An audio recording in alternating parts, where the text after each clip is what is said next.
But a big change is in the works, and that arrives with wind today. Before we wake up to a rather frosty morning tomorrow, could even be looking at some freezing temperatures in some areas. And we've got a big time fall storm this weekend. Today it's wind ushering in that colder air. We'll see those wind gusts up near 20 to even 35 miles per hour across the inland northwest.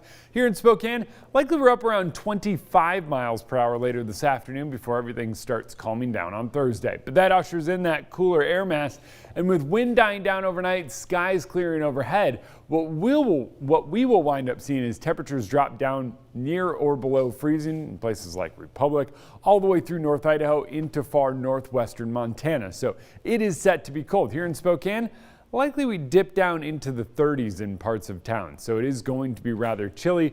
Many locations looking at some of the coolest temperatures we've seen in quite some time. Here in town, it's a little bit of wind already picking up. You can see the flag blowing in the wind there near the pavilion, and it is going to be a rather breezy afternoon across the region.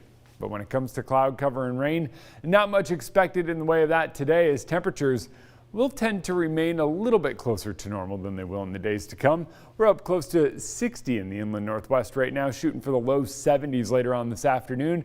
So take yesterday, knock off about 5 degrees, add a little bit of wind. That's basically what we're going to see across the region today. Our big shift, well, that arrives this weekend, and it brings us some much needed rain. I don't know if you've been keeping track, but so far this summer, we've received less than 1 inch of rain. We normally see about 6 inches of rain.